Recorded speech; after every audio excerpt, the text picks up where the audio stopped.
할렐루야, 좋은 아침입니다. 12월 16일 화요일 매일 말씀 묵상 시작하겠습니다. 이 아침 우리에게 주시는 하나님의 말씀은 신약 고린도전서 1장입니다. 고린도전서 1장 10절부터 11절까지의 말씀 제가 봉독하겠습니다. 형제들아, 내가 우리 주 예수 그리스도의 이름으로 너희를 권하노니 모두가 같은 말을 하고 너희 가운데 분쟁이 없이 같은 마음과 같은 뜻으로 온전히 합하라. 내 형제들아, 글로에의 집 편으로 너희에 대한 말이 내게 들리니 곧 너희 가운데 분쟁이 있다는 것이라. 아멘. 이는 우리에게 주시는 하나님의 말씀입니다. 주님 감사합니다.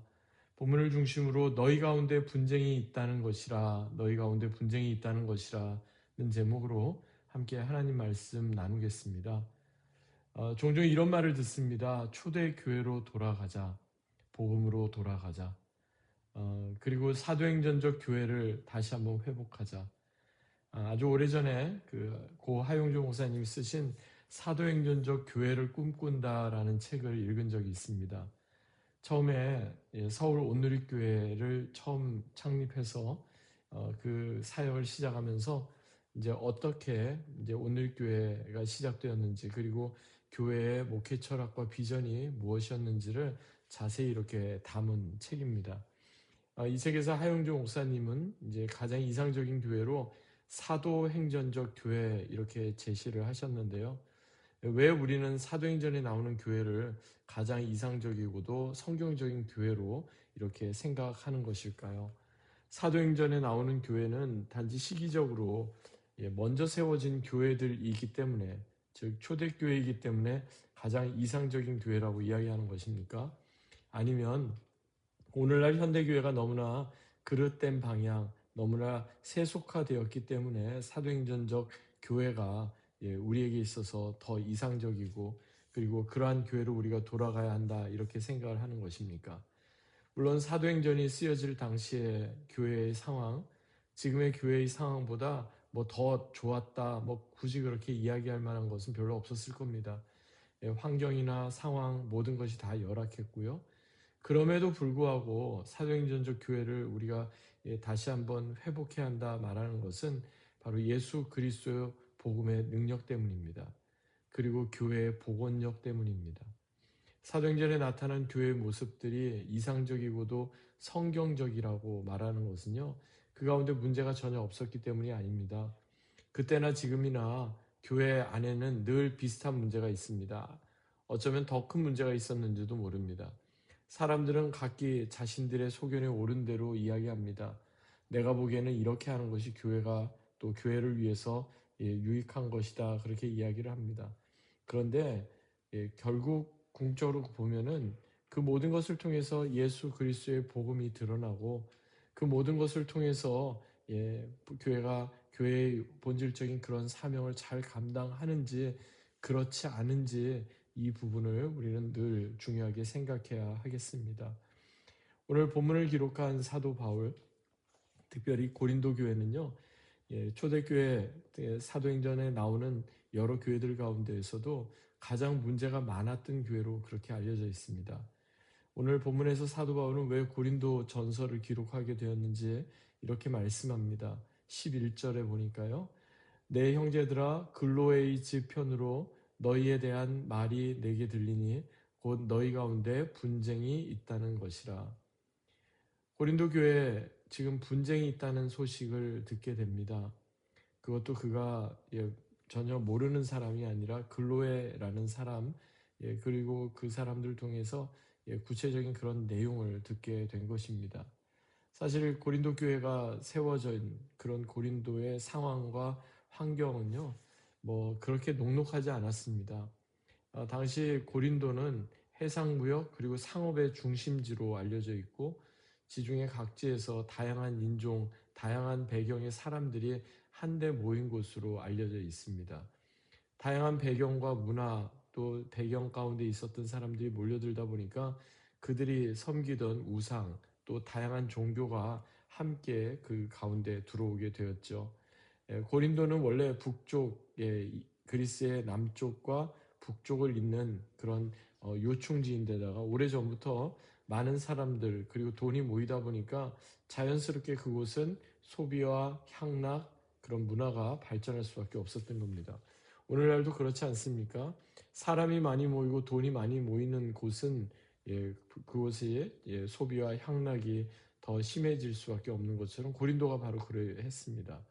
또한 당시 고린도 지역에는 올림픽에 버금가는 스포츠 제전이 매년 열렸다고 알려져 있습니다. 그리고 이 스포츠 제전은 단지 운동으로 끝나는 것이 아니라 여러 다양한 우상에게 이렇게 제사를 지내는 그러한 일들도 같이 병행되었고요. 그 여러 다양한 제사들 가운데 특별히 고린도 지역에 아프로디테라는 신전이 있었는데 이 아프로디테 신전은 아름다움을 상징하는 비너스를 숭배하는 그러한 신전이었습니다.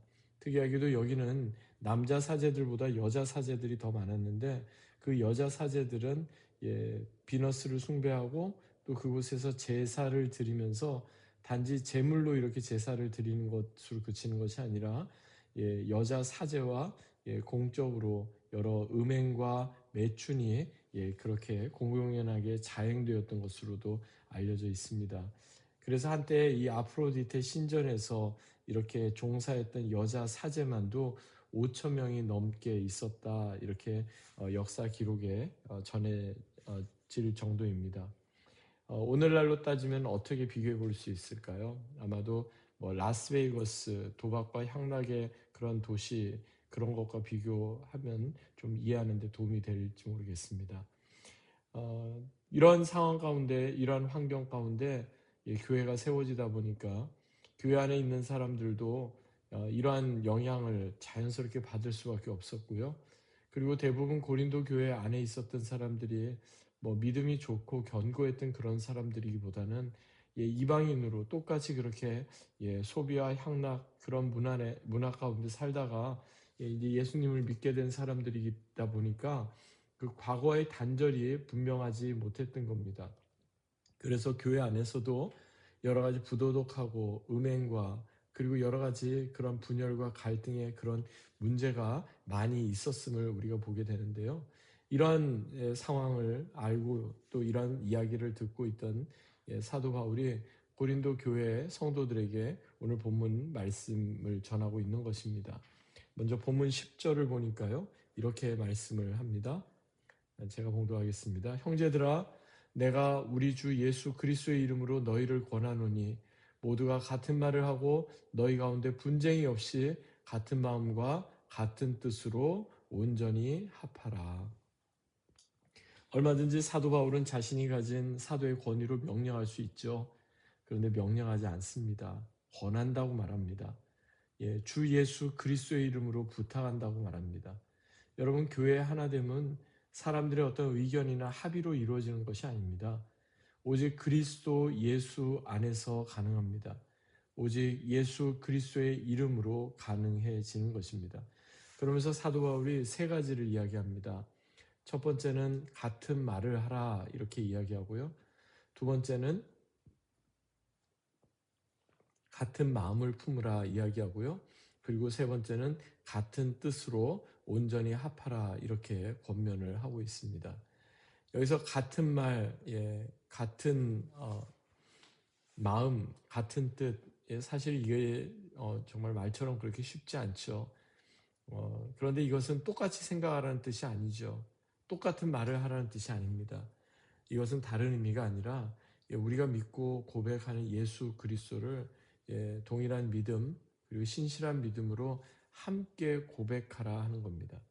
여러분 우리의 신앙의 중심이 흔들리게 되면 우리의 말은 달라집니다. 이 사람이 하는 말 다르고 저 사람이 하는 말 다르고 또한 우리의 마음도 4분 오열되고 이렇게 여러 가지로 갈라지게 됩니다. 그러다 보면 공동체 안에는 분쟁이 끊임없이 지속되게 되는 겁니다. 그래서 같은 말, 같은 마음, 같은 뜻 그것으로 온전히 합하라고 이렇게 권면을 하는데 이것은 어떤 외적인 일치기보다는 신앙의 일치 그리고 내적인 회복이 먼저 우선되어야 한다. 이것을 지금 말씀하고 있는 것입니다. 우리의 마음이 갈라지면 말과 행동은 분명히 달라질 수밖에 없죠. 교회의 분쟁은 어느 날 갑자기 생기는 것이 아닙니다. 우리의 마음이 주님으로부터 멀어지는 순간부터 시작됩니다. 그래서 사도 바울은 그 뒤에 이어지는 그 구체적인 내용들을 하나씩 하나씩 이야기하면서 서로 합하라 이렇게 말씀을 하고 있는 것입니다. 여러분, 갈등이 있고 문제가 있고 어려움이 있지만 그것을 외면하고 그것에서부터 나는 무관심하게 그냥 지나치겠다 이렇게 해서 문제가 해결되는 게 아니라, 문제를 들춰냄으로 인해서 또한 문제의 해결책을 찾는 게 아니라, 우리는 그리스도 안에서 같은 말, 같은 마음, 같은 뜻으로 하나가 될 때 이 모든 것이 다 해결될 수 있는 것을 우리는 늘 기억해야 하겠습니다. 진정 오늘 하루도 나의 말, 나의 생각, 나의 뜻이 아니라 주님께서 우리에게 주시는 말씀, 그리고 주님의 마음, 그리고 주님의 뜻으로 우리가 하나님께서 기뻐하시는 그런 삶으로 살아가는 귀하고 복된 하루가 되기를 주 예수 그리스도의 이름으로 간절히 축원합니다. 아멘. 하나님 아버지 감사합니다. 여러 가지 분쟁과 어려움이 있다는 그런 이야기를 듣고 무거운 마음으로 사도 바울이 고린도 교회 성도들을 향해서 권면합니다. 그러면서 주 예수 그리스도의 이름으로 그들에게 같은 말, 같은 마음, 같은 뜻으로 서로 하나가 되라, 합하라 이렇게 권면합니다. 하나님, 오늘도 이 말씀 우리에게 주시는 하나님의 말씀으로 받습니다. 우리도 예수 그리스도 안에서 주님의 말씀, 주님의 마음, 그리고 주님의 뜻으로 오늘도 믿음으로 승리하는 귀하고 복된 하루가 되게 하여 주옵소서. 감사드리며 존귀하신 주 예수 그리스도의 이름으로 간절히 기도하옵나이다. 아멘. 오늘도 이 말씀 붙잡고 믿음으로 승리하는 귀하고 복된 하루 되시기 바랍니다. 주님의 이름으로 축복합니다.